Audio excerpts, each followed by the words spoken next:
मैं Simranjeet Singh online channel एजुकेसी ਵਿੱਚ ਤੁਹਾਡੇ ਸਾਰਿਆਂ ਦਾ ਸਵਾਗਤ ਕਰਦਾ ਹਾਂ। ਹੁਣ ਤੱਕ ਆਪਾਂ 5ਵੀਂ ਜਮਾਤ ਦੇ 3 ਅਧਿਆਏ ਕਰ ਚੁੱਕੇ ਹਾਂ। ਅੱਜ ਆਪਾਂ ਚੌਥੇ ਅਧਿਆਏ ਦੇ ਬਾਰੇ ਗੱਲ ਕਰਾਂਗੇ। ਚੌਥੇ ਅਧਿਆਏ ਦੀਆਂ ਆਪਾਂ 2 ਐਕਸਰਸਾਈਜ਼ ਕਰ ਚੁੱਕੇ ਹਾਂ।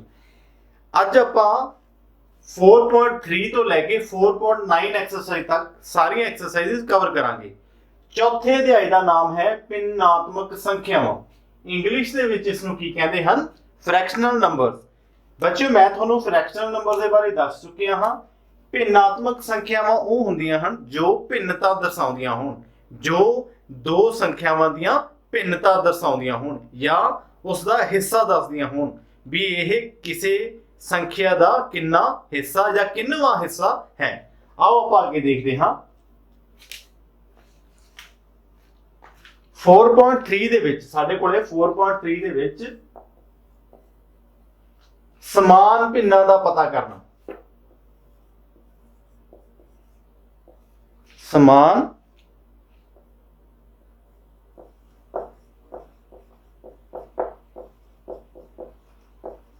ਦਾ ਪਤਾ ਕਰਨਾ।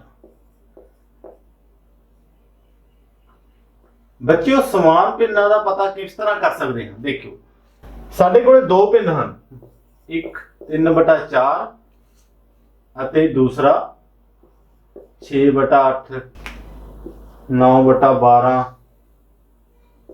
12/16। ਸੋ ਬੱਚਿਓ ਇੱਕ ਚੀਜ਼ ਤੁਸੀਂ ਦੇਖੋ, 3/4 ਇੱਕ ਭਿੰਨ ਹੈ, 6/8 9/12 12/16।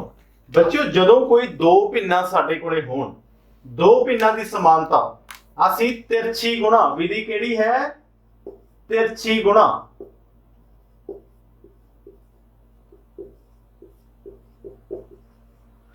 मान लो मेरे कोले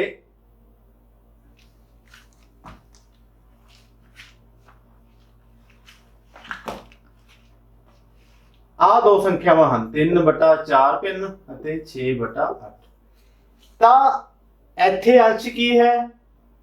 3 हर 4। ਇੱਥੇ अंश कितना है? हर 8। बच्चों मैं पिछली वीडियो ਦੇ ਵਿੱਚ ਪਿਛਲੇ ਅਧਿਆਇ ਵਿੱਚ ਆਪਾਂ ਸਿੱਖਿਆ ਸੀ ਕੋਈ ਵੀ ਭਿੰਨ ਕਿਵੇਂ ਬਣਦਾ ਹੈ? अंश बटा हर। किस तरह बनता है? अंश बटा हर।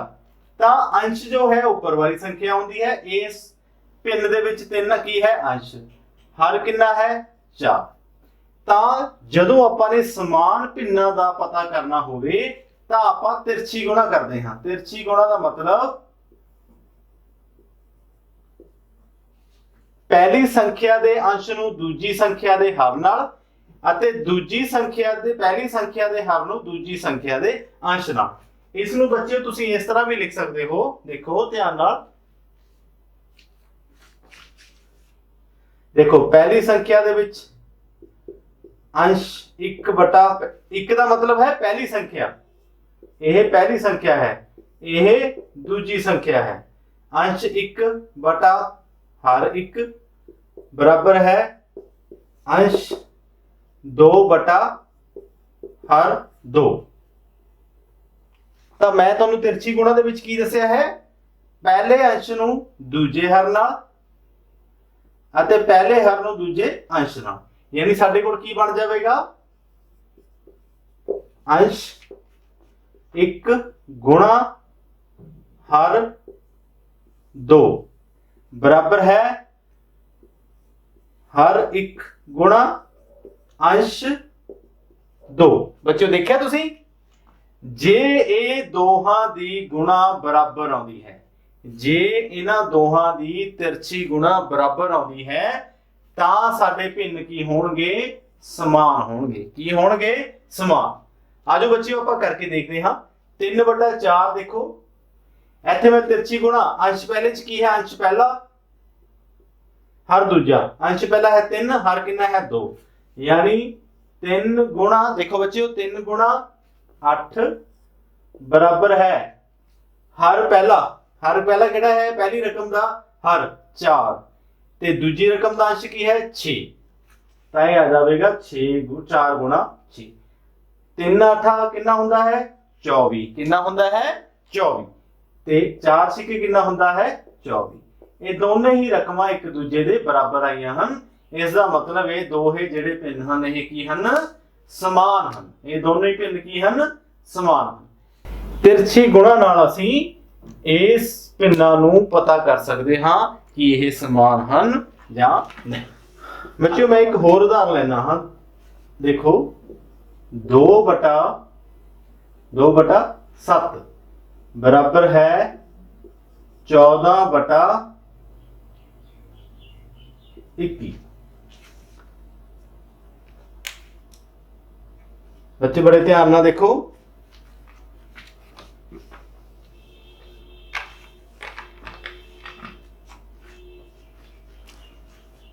बच्चों असीं एक होर उदाहरण लेने हाँ।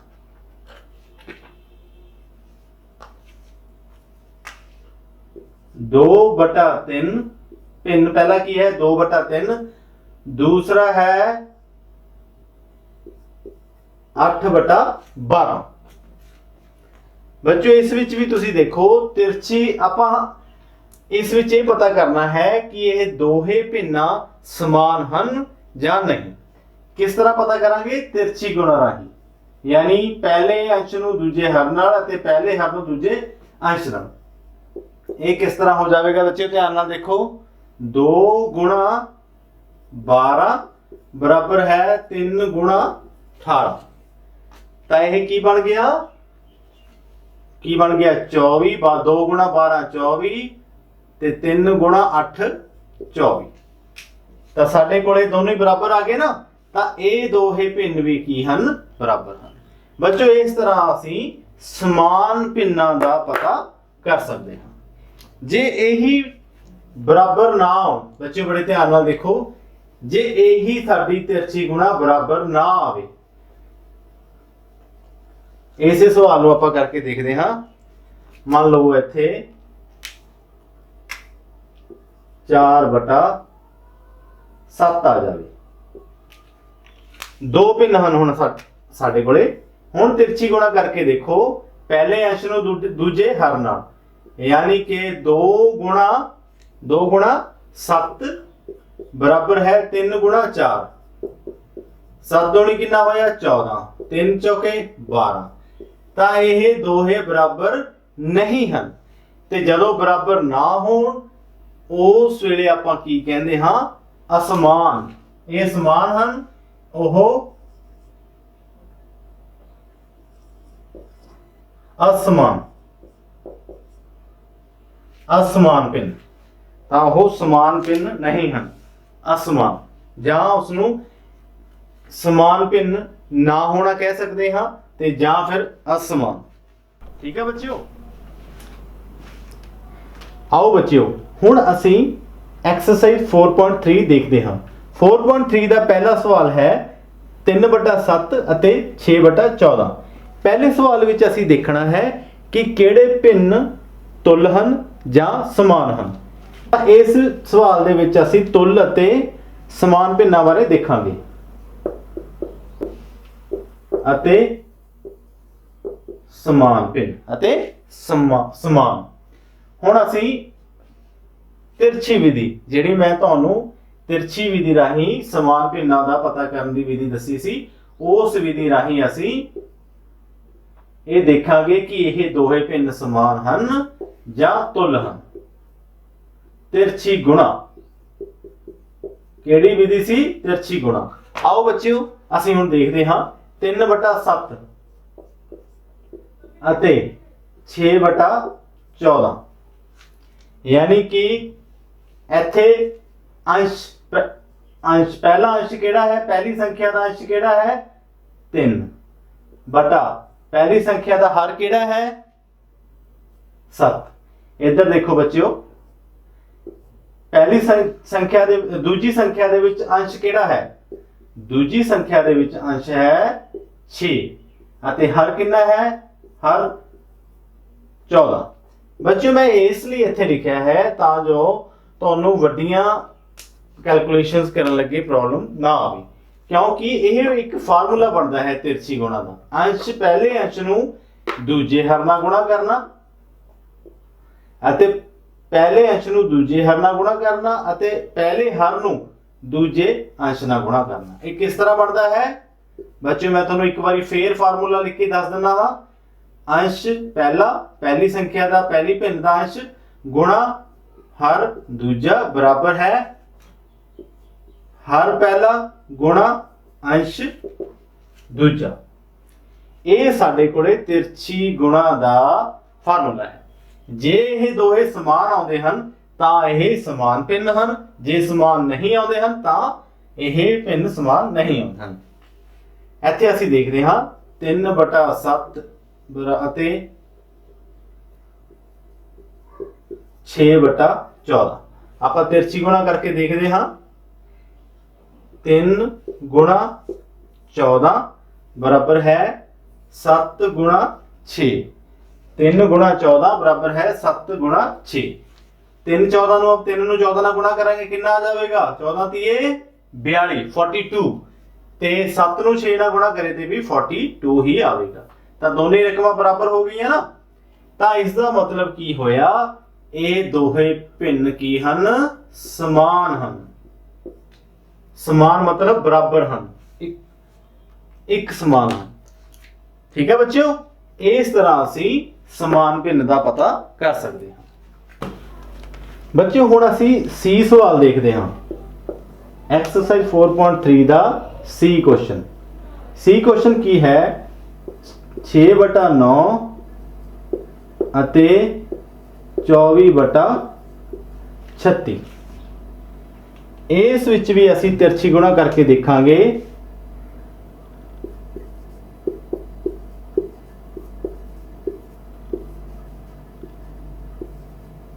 छत्ती ਨੂੰ 6 ਨਾਲ ਬਰਾबर है 9 ਨੂੰ 24 ਨਾਲ, यानी पहले अंश ਨੂੰ ਦੂਜੇ ਹਰ ਨਾਲ ਅਤੇ ਪਹਿਲੇ ਹਰ ਨੂੰ ਦੂਜੇ ਅੰਸ਼ ਨਾਲ।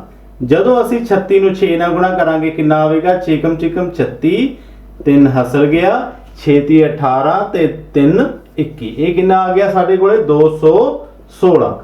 ਇਸੇ ਤਰ੍ਹਾਂ ਹੀ ਜਦੋਂ ਅਸੀਂ 24 ਨੂੰ 9 ਨਾਲ ਗੁਣਾ ਕਰਿਆ 9 ਚੌਕਾ ਪਹਾੜੇ ਤੁਸੀਂ ਸਾਰਿਆਂ ਨੇ ਯਾਦ ਰੱਖਣੇ ਆ। 9 ਚੌਕਾ 36 3 ਉੱਪਰ ਹਸਲ ਆ ਗਿਆ 9 दूनी 18 ਤੇ 3 16। ਇੱਧਰ ਵੀ ਕੀ ਆ ਗਿਆ 216। ਤਾਂ ਇੱਥੇ ਅਸੀਂ ਦੇਖਿਆ ਕਿ ਇਹ ਦੋਹੇ ਭਿੰਨ ਵੀ ਕੀ ਹਨ, ਸਮਾਨ ਹਨ। ਬੱਚਿਓ ਇਹ ਸਵਾਲ ਤੁਸੀਂ ਨੋਟ ਕਰ ਲਵੋ। ਬੱਚਿਓ ਹੁਣ ਅਸੀਂ ਈ ਸਵਾਲ ਦੇਖਾਂਗੇ। ਈ ਸਵਾਲ ਦੇ ਵਿੱਚ ਕੀ ਹੈ 7/12 ਅਤੇ 14/21।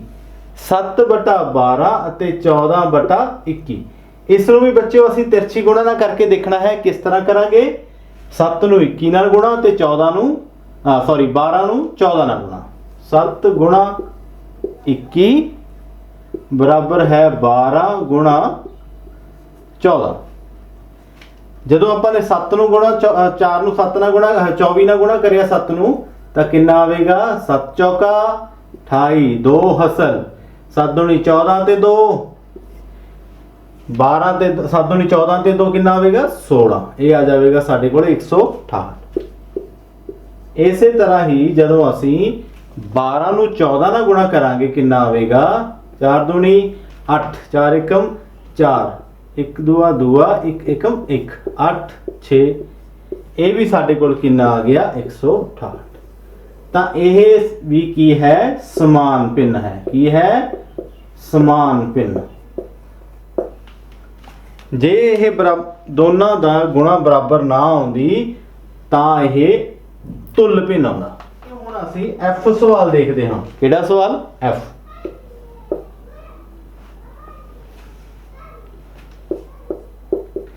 ਐਫ ਸਵਾਲ ਦੇ ਵਿੱਚ ਬੱਚਿਓ ਤੁਸੀਂ ਦੇਖੋ ਕਿ ਅਸੀਂ ਸਾਡੇ ਕੋਲ ਦੋ ਰਕਮਾਂ ਹਨ 8/9 ਤੇ 40/54। ਸਾਡੇ ਕੋਲ ਦੋ ਰਕਮਾਂ ਕਿਹੜੀਆਂ ਹਨ 8/9 ਤੇ 40/54। ਦੋਹਾਂ ਦੀ ਗੁਣਾ ਕਰਕੇ ਦੇਖਾਂਗੇ 8 ਗੁਣਾ 54 ਤੇ 40 ਗੁਣਾ 9। 54 ਨੂੰ 8 ਨਾਲ ਕਰਿਆ ਕਿਵੇਂ ਹੈ ਗੁਣਾ ਕਿੰਨਾ ਗੁਣਾ ਆਵੇਗਾ 8 ਚੌਕਾ 32 3 ਹਸਲ 8 5 40 ਤੇ 3 432 40 ਨੂੰ 9 ਨਾਲ ਗੁਣਾ ਕਰਿਆ 9 ਚੌਕਾ 36 1 0 ਆ ਜਾਵੇਗਾ। ਤਾਂ ਹੁਣ ਅਸੀਂ ਦੇਖਿਆ ਕਿ ਇਹ ਦੋਹੇ ਭਿੰਨ ਕੀ ਹਨ, ਭਿੰਨਾਂ ਦੀ ਜੋ ਗੁਣਾ ਹੈ ਅੰਸ਼ ਤੇ ਹਰ ਦੀ ਗੁਣਾ, ਪਹਿਲੇ ਅੰਸ਼ ਤੇ ਦੂਜੇ ਹਰ ਦੀ ਗੁਣਾ ਅਤੇ ਪਹਿਲੇ ਹਰ ਤੇ ਦੂਜੇ ਅੰਸ਼ ਦੀ ਗੁਣਾ ਬਰਾਬਰ ਨਹੀਂ ਹੈ। ਤਾਂ ਇਹ ਜਦੋਂ ਗੁਣਾ ਬਰਾਬਰ ਨਾ ਹੋਵੇ ਤਿਰਛੀ ਗੁਣਾ ਰਾਹੀਂ, ਜਦੋਂ ਤਿਰਛੀ ਗੁਣਾ ਰਾਹੀਂ ਗੁਣਾ ਸਾਡੇ ਕੋਲੇ ਗੁਣ ਬਰਾਬਰ ਨਾ ਆਵੇ ਤਾਂ ਅਸੀਂ ਕੀ ਕਹਿੰਦੇ ਹਾਂ, ਇਹ ਜਾਂ ਅਸਮਾਨ। ਠੀਕ ਹੈ ਬੱਚਿਓ, ਇਹ ਸਵਾਲ ਵੀ ਤੁਸੀਂ ਨੋਟ ਕਰ ਲਓ।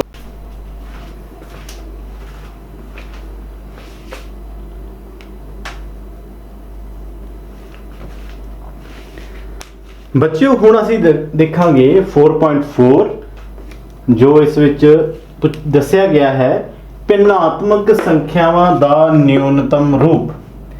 ਬੱਚਿਓ ਜਦੋਂ ਕਿਸੇ ਵੀ ਕਿਤਾਬ ਦੇ ਵਿੱਚ ਕੋਈ ਸ਼ਬਦ ਲਿਖੇ ਜਾਂਦੇ ਹਨ ਤਾਂ ਉਹਨਾਂ ਲਿਖੇ ਗਏ ਸ਼ਬਦਾਂ ਦਾ ਸ਼ਾਬਦਿਕ ਅਰਥ ਜੋ ਹੁੰਦਾ ਹੈ ਉਹ ਵੀ ਸਾਨੂੰ ਉਸ ਚੀਜ਼ ਬਾਰੇ ਦੱਸਦਾ ਹੈ।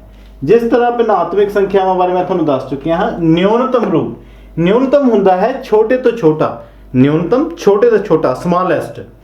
ਤਾਂ ਇਹ ਨਿਊਨਤਮ ਨੂੰ ਆਪਾਂ ਦੇਖਾਂਗੇ ਕਿ ਭਿੰਨਾਤਮਕ ਸੰਖਿਆਵਾਂ ਦੇ ਨਿਊਨਤਮ ਰੂਪ ਕਿਵੇਂ ਪਤਾ ਕਰਦੇ ਹਾਂ।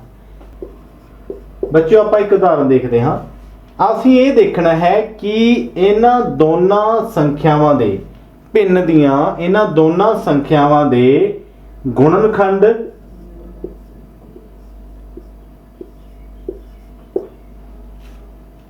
ਕੋਈ ਇਹਨਾਂ ਦਾ ਗੁਣਨਖੰਡ ਸਾਂਝਾ ਹੈ ਜਾਂ ਨਹੀਂ ਹੈ।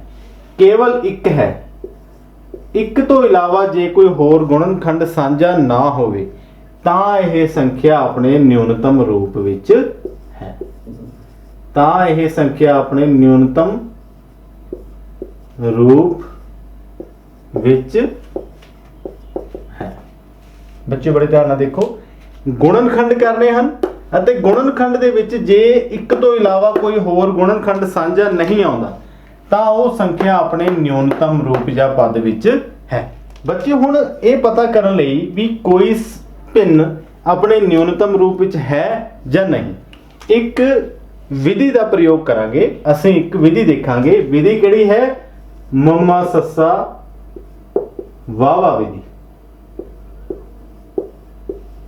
ਕਿਹੜੀ ਵਿਧੀ ਹੈ? ਮੰਮਾ ਸੱਸਾ ਵਾਵਾ। ਬੱਚਿਓ ਜਦੋਂ ਵੀ ਭਿੰਨ ਦੇ ਵਿੱਚ ਸਾਡੇ ਕੋਲੇ ਦੋ ਰਕਮਾਂ ਆਉਂਦੀਆਂ ਹਨ, ਯਾਨੀ ਭਿੰਨ ਦੇ ਵਿੱਚ ਸਾਡੇ ਕੋਲੇ 21/24 ਹੈ। ਤੁਹਾਡੀ ਕਿਤਾਬ ਵਿੱਚ ਇਹ ਸਵਾਲ ਹੈ, ਦੇਖੋ ਬੱਚਿਓ 21/24। ਉਦਾਹਰਨ 1 ਹੈ। ਪਹਿਲਾਂ ਅਸੀਂ 21 ਦੇ ਗੁਣਨਖੰਡ ਬਣਾਵਾਂਗੇ। 21 ਦੇ ਗੁਣਨਖੰਡ ਕਿਹੜੇ ਹੋਣਗੇ? ਦੇਖੋ ਪਹਿਲਾਂ 3 ਤੇ ਗਿਆ 7, ਫਿਰ 7 ਦੇ ਗਿਆ 1, ਯਾਨੀ ਗੁਣਨਖੰਡ ਕੀ ਹੋਏ? 1 ਗੁਣਾ 3 ਗੁਣਾ 7 ਅਤੇ ਖੁਦ 21। ਨੀਚੇ 24 ਦੇ ਗੁਣਨਖੰਡ ਕੀ ਹੋਏ? 24 ਦੇ ਗੁਣਨਖੰਡ ਬੱਚਿਓ ਅਸੀਂ ਕਰਕੇ ਦੇਖਦੇ ਹਾਂ। 24 ਦੇ ਗੁਣਨਖੰਡ ਹੋਣਗੇ, ਪਹਿਲਾਂ 2 ਤੇ ਗਿਆ 12, ਫਿਰ 2 ਤੇ ਗਿਆ ਬੱਚਿਓ ਦੇਖੋ 6, ਫਿਰ 2 ਤੇ ਗਿਆ 3, ਫਿਰ 3 ਤੇ ਗਿਆ 1। ਤਾਂ 24 ਦੇ ਗੁਣਨਖੰਡ ਸਾਡੇ ਕੋਲੇ ਕੀ ਆਏ? 2 ਗੁਣਾ 2 ਗੁਣਾ, ਇੱਥੇ ਅਸੀਂ 1 ਵੀ ਲਿਖ ਦਿੰਨੇ ਹਾਂ। 24 ਦੇ ਗੁਣਨਖੰਡ ਸਾਡੇ ਕੋਲੇ ਆਏ 1 2 1 ਗੁਣਾ 2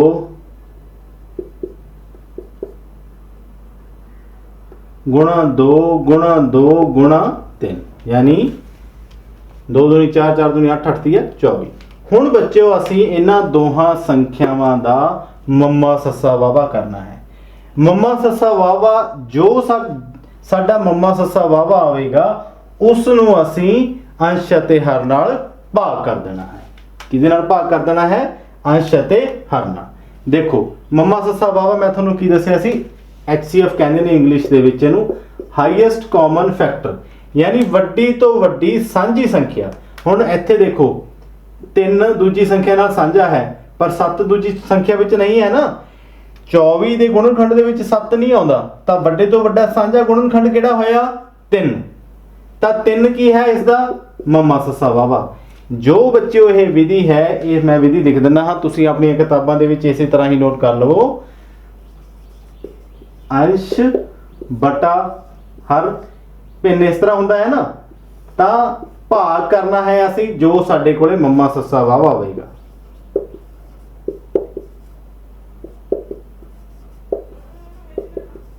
ਤਾਂ ਇਸ ਭਿੰਨ ਵਿੱਚ ਸਾਡੇ ਕੋਲੇ ਕਿਸ ਤਰ੍ਹਾਂ ਆਵੇਗਾ ਉੱਤਰ, ਦੇਖੋ ਬੱਚਿਓ ਧਿਆਨ ਨਾਲ। 21 ਆਪਾਂ ਇਸ ਨੂੰ ਮਿਟਾ ਦਿੰਨੇ ਹਾਂ।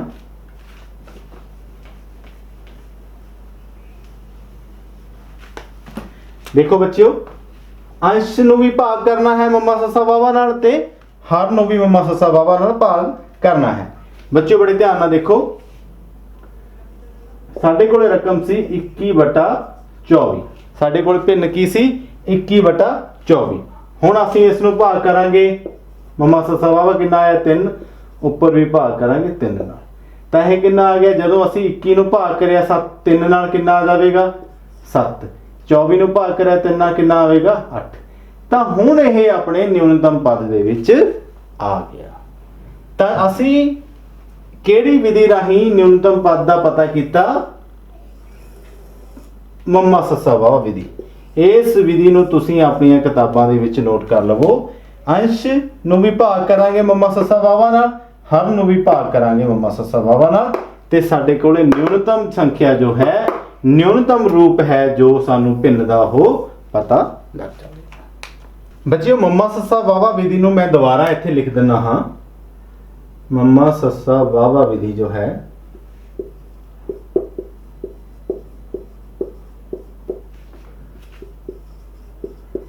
अंश भाग मम्मा सस्सा वावा, साडे कोले भिन्न हुंदा है ना अंश बटा हर, तां होवेगा हर नूं भी भाग करांगे मम्मा सस्सा वावा। ये न्यूनतम पद दी विधि है। आओ बच्चों असीं अगली उदाहरण देखते हाँ, 15/17। अगली उदाहरण दे विच की है 15/17। बच्चों देखो 15 के गुणनखंड की होंगे 1 3 5 अते 1 3 5 अते 15 खुद 17 के गुणनखंड 1 ते 17 ही होंगे। तो इस विच वड्डे तो वड्डा गुणनखंड 1 है, जे उसका अपना ही 1 ही उसका गुणनखंड होवे, सांझा गुणनखंड होवे, तो वह संख्या की हुंदी है पहला ही अपने न्यूनतम पद विच ਹੁੰਦੀ ਹੈ।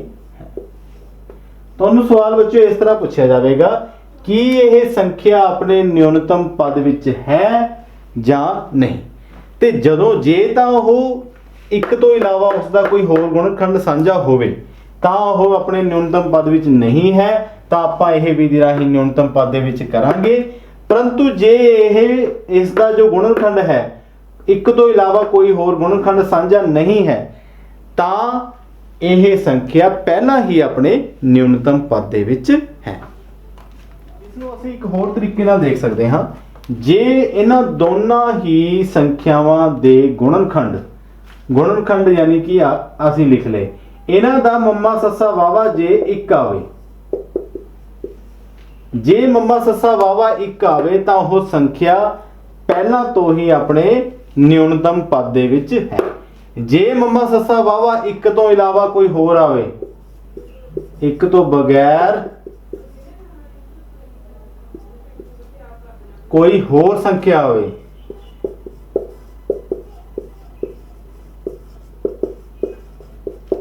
तां वो अपने न्यूनतम पद दे विच नहीं है। बच्चों नोट कर लो। बच्चे हुण असीं एक्सरसाइज 4.4 करांगे। एक्सरसाइज 4.4 ਦੇ ਵਿੱਚ ਜੋ ਪਹਿਲਾ ਸਵਾਲ ਹੈ, ਪਹਿਲੇ ਸਵਾਲ ਦੇ ਵਿੱਚ ਸਾਡੇ ਤੋਂ ਪੁੱਛਿਆ ਗਿਆ ਹੈ ਕਿ ਹੇਠ ਲਿਖੀਆਂ ਸੰਖਿਆਵਾਂ ਆਪਣੇ ਨਿਊਨਤਮ ਪਦ ਵਿੱਚ ਹਨ ਜਾਂ ਨਹੀਂ, ਜਾਂ ਹੇਠ ਜਿੰਨੀਆਂ ਵੀ ਸੰਖਿਆਵਾਂ ਹੋਣਗੀਆਂ ਅਸੀਂ ਉਹਨਾਂ ਦਾ ਨਿਊਨਤਮ ਪਦ ਪਤਾ ਕਰਾਂਗੇ ਜੇ ਉਹ ਨਿਊਨਤਮ ਪਦ ਦੇ ਵਿੱਚ ਨਾ ਹੋਈਆਂ। ਪਹਿਲਾ ਸਵਾਲ ਦੇਖਦੇ ਹਾਂ 12/14। ਬੱਚਿਓ ਆਪਾਂ ਮੰਮਾ ਸੱਸਾ ਵਾਵਾ ਵਿਧੀ ਲਾਵਾਂਗੇ। 12 ਦਾ ਗੁਣਨਖੰਡ ਬਣਾਵਾਂਗੇ। ਪਹਿਲਾਂ 12 ਦੇ ਗੁਣਨਖੰਡ ਕੀ ਹੋਣਗੇ ਦੇਖੋ,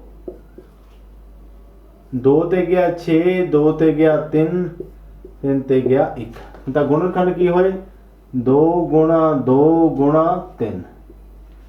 14 ਦੇ ਗੁਣਨਖੰਡ ਬਣਾਵਾਂਗੇ ਬੱਚਿਓ, ਬੜੇ ਧਿਆਨ ਨਾਲ ਦੇਖੋ, ਆਪਣੀਆਂ ਕਿਤਾਬਾਂ ਦੇ ਵਿੱਚ ਤੁਸੀਂ ਬਾਅਦ ਚ ਲਿਖ ਲਿਓ, ਪਹਿਲਾਂ ਇੱਥੇ ਦੇਖ ਲਓ। 7 ਦੇ ਗਿਆ, ਫਿਰ 7 ਦੇ ਗਿਆ 1, ਤਾਂ 14 ਦੇ ਗੁਣਨਖੰਡ ਸਾਡੇ ਕੋਲ ਕੀ ਹੋਏ 2 ਗੁਣਾ 7। ਬੱਚਿਓ ਹੁਣ ਇੱਥੇ ਦੇਖੋ ਕਿ ਅਸੀਂ ਮੰਮਾ ਸੱਸਾ ਵਾਵਾ ਪਤਾ ਕਰਨਾ। ਮੰਮਾ ਸੱਸਾ ਵਾਵਾ ਕੀ ਹੁੰਦਾ ਹੈ, ਹਾਈਐਸਟ ਕਾਮਨ ਫੈਕਟਰ, ਯਾਨੀ ਦੋਹਾਂ ਦੇ ਵਿੱਚ ਮਹੱਤਮ ਸਮਾਵਰਤਕ। ਦੋਹਾਂ ਦੇ ਵਿੱਚ ਸਾਂਝਾ ਕੀ ਹੈ, ਵੱਡੀ ਤੋਂ ਵੱਡਾ ਸਾਂਝਾ ਗੁਣਨਖੰਡ ਕਿਹੜਾ ਹੈ 2, ਤਾਂ ਮੰਮਾ ਸੱਸਾ ਵਾਵਾ ਕੀ ਆਇਆ 2। ਬੱਚਿਓ ਵਿਧੀ ਮੈਂ ਤੁਹਾਨੂੰ ਦੱਸੀ ਸੀ ਵੀ ਅੰਸ਼ ਨੂੰ ਵੀ ਮੰਮਾ ਸੱਸਾ ਵਾਵਾ ਨਾਲ ਭਾਗ ਕਰਨਾ ਹੈ ਅਤੇ ਹਰ ਨੂੰ ਵੀ ਮੰਮਾ ਸੱਸਾ ਵਾਵਾ ਨਾਲ ਭਾਗ ਕਰਨਾ ਹੈ, ਯਾਨੀ ਜੋ ਵੀ ਸਾਡਾ ਸਾਂਝਾ ਗੁਣਨਖੰਡ ਆਵੇਗਾ ਵੱਡੇ ਤੋਂ ਵੱਡਾ ਮੰਮਾ ਸੱਸਾ ਵਾਵਾ, ਉਸ ਨੂੰ ਅਸੀਂ ਦੋਨੇ ਸੰਖਿਆਵਾਂ ਨਾਲ ਭਾਗ ਕਰਾਂਗੇ। ਉੱਪਰ ਕਿੰਨਾ ਆ ਜਾਵੇਗਾ ਦੇਖੋ 6, ਨੀਚੇ ਆ ਜਾਵੇਗਾ 7। ਤਾਂ ਹੁਣ ਇਹ ਸੰਖਿਆ ਆਪਣੇ ਨਿਊਨਤਮ ਪਦ ਦੇ ਵਿੱਚ ਜਾਂ ਨਿਊਨਤਮ ਰੂਪ ਦੇ ਵਿੱਚ ਆ ਗਈ।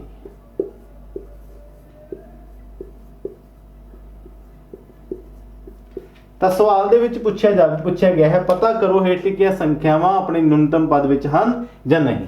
ਤਾਂ ਅਸੀਂ ਬੱਚਿਓ ਇੱਕ ਚੀਜ਼ ਧਿਆਨ ਰੱਖਣੀ ਹੈ, ਤੁਸੀਂ ਸਵਾਲ ਦੇ ਨੀਚੇ ਇਹ ਲਿਖਣਾ ਹੈ ਕਿ ਇਹ ਸੰਖਿਆ ਆਪਣੇ ਨਿਊਨਤਮ ਪਦ ਵਿੱਚ ਨਿਊਨਤਮ ਰੂਪ ਵਿੱਚ ਨਹੀਂ ਸੀ ਅਤੇ ਇਸ ਦਾ ਨਿਊਨਤਮ ਰੂਪ ਹੈ 6/7।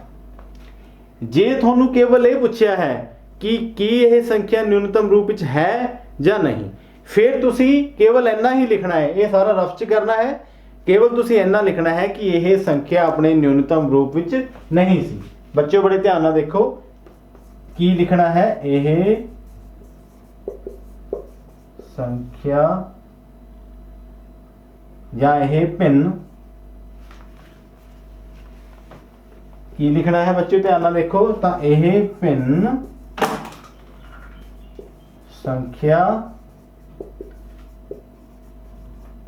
ਆਪਣੇ ਨਿਊਨਤਮ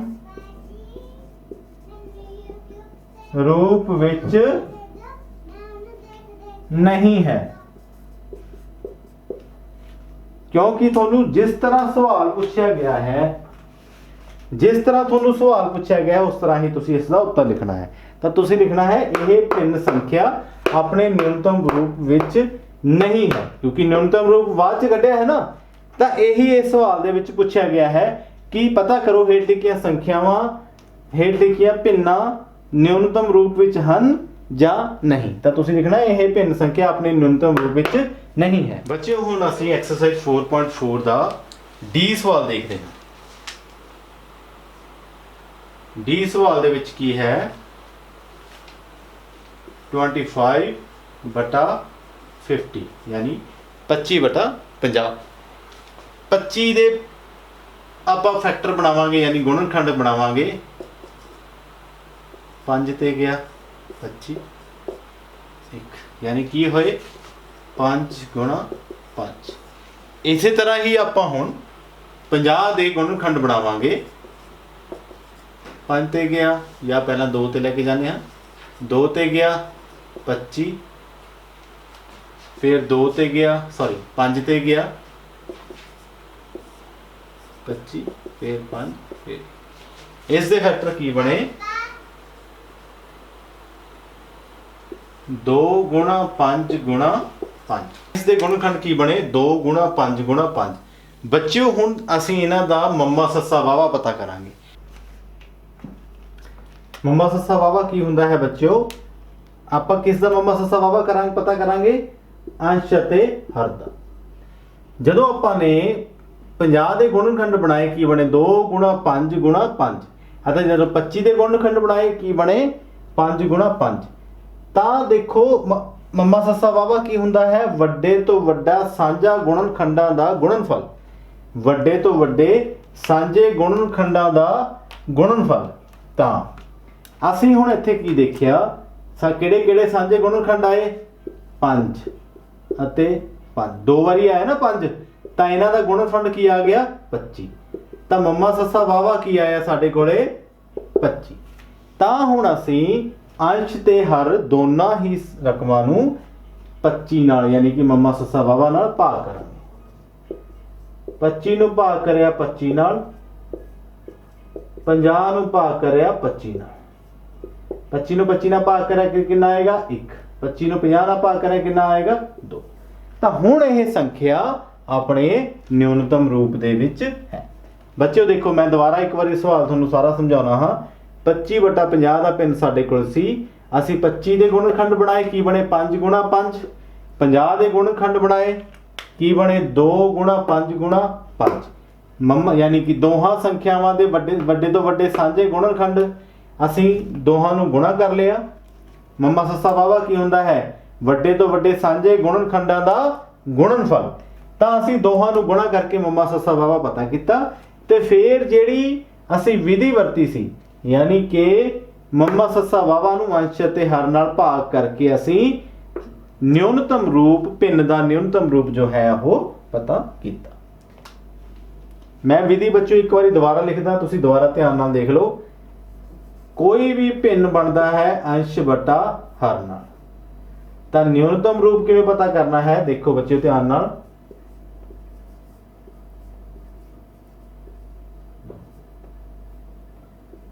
ਅੰਸ਼ ਬਟਾ ਹਰ ਨੂੰ ਜਦੋਂ ਅਸੀਂ ਭਾਗ ਕਰਦੇ ਹਾਂ ਮੰਮਾ ਸੱਸਾ ਵਾਵਾ ਨਾਲ ਤਾਂ ਉਹ ਆਪਣੇ ਨਿਊਨਤਮ ਰੂਪ ਦੇ ਵਿੱਚ ਆ ਜਾਂਦਾ ਹੈ। ਇਹ ਬੱਚਿਓ ਤੁਸੀਂ ਫਾਰਮੂਲਾ ਬੜੇ ਧਿਆਨ ਨਾਲ ਦੇਖੋ। ਬੱਚਿਓ ਹੁਣ ਅਸੀਂ ਐਕਸਰਸਾਈਜ਼ 4.4 ਦਾ ਦੂਸਰਾ ਸਵਾਲ ਦੇਖਾਂਗੇ। ਦੂਸਰੇ ਸਵਾਲ ਵਿੱਚ ਨਿਊਨਤਮ ਪਦ ਬਾਰੇ ਪੁੱਛਿਆ ਗਿਆ ਹੈ। ਦੂਸਰੇ ਸਵਾਲ ਦਾ ਆਪਾਂ ਈ ਪਾਰਟ ਦੇਖਦੇ ਹਾਂ। ਈ ਪਾਰਟ ਕੀ ਹੈ ਦੇਖੋ ਬੱਚਿਓ, ਈ ਪਾਰਟ ਹੈ 24/36। ਭਿੰਨ ਕਿਸ ਤਰ੍ਹਾਂ ਲਿਖਿਆ ਗਿਆ ਹੈ 24/36 ਨਾਲ। ਤਾਂ ਪਹਿਲਾਂ ਅਸੀਂ ਕੀ ਕਰਾਂਗੇ 24 ਦੇ ਗੁਣਨਖੰਡ ਪਤਾ ਕਰਾਂਗੇ। 24 ਦੇ ਗੁਣਨਖੰਡ ਪਤਾ ਕਰਨ ਲਈ ਅਸੀਂ ਦੇਖਾਂਗੇ ਪਹਿਲਾਂ 2 ਤੇ ਗਿਆ, ਫਿਰ ਆਇਆ 12, ਫਿਰ 2 ਤੇ ਗਿਆ, ਫਿਰ ਆਇਆ 6, ਫਿਰ 2 ਤੇ ਗਿਆ, ਫਿਰ ਆਇਆ 3, ਤਾਂ 3 ਤੇ ਗਿਆ 1। ਤਾਂ 24 ਦੇ ਗੁਣਨਖੰਡ ਸਾਡੇ ਕੋਲੇ ਕੀ ਆਏ 2 ਗੁਣਾ 2 ਗੁਣਾ 2 ਗੁਣਾ 3।